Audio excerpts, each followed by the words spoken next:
For the past 3 months, Russian media has been on fire with stories about lawyer and activist 42-year-old Alexei Navalny. Since 2009, Navalny has made a name for himself as the head of the Anti-Corruption Foundation, a blog that he founded which investigates and exposes high-level state corruption. In 2012, the Wall Street Journal named Navalny the man Vladimir Putin fears most. Navalny has run for office several times and nearly became the mayor of Moscow. He has also repeatedly been the target of corruption accusations and has received several commuted sentences. Many oppositional politicians and activists in Russia are suspicious of Navalny and the way he tends to get off easy and repeatedly finds himself in the right place at the right time. For example, during the assassination of Boris Nemtsov in February of 2015, Navalny happened to be serving a 2-week prison term. Alexei Navalny is a presidential candidate for next year's elections, and to kick off his campaign, he has published his most ambitious exposé yet.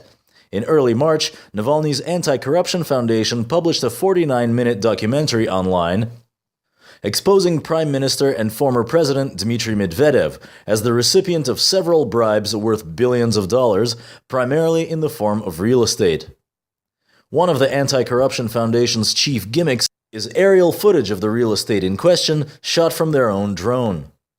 The film also identifies the chief participants in the machinations by which Medvedev receives these bribes, one of these being the billionaire Alexei Usmanov. For a long time, there was no response to speak of from Medvedev or any of the authorities. Then, in late May, Alexei Usmanov, whom Navalny identifies as the chief bribe giver, finally came out with counter-accusations against Navalny and is now suing the activist and his agency. As of now, the court has ordered Navalny to take down the film from the internet and publish a retraction. Navalny has stated that he will do nothing of the kind, and keeps demanding that Medvedev himself appear at the court proceedings as the chief target of the exposé. Some analysts believe Navalny is a real competitor to the Putin regime. Some others consider him a puppet in the guise of a competitor.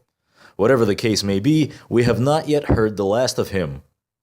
Comment on the video below, subscribe to our channel on YouTube, and get all our updates by following us on social media.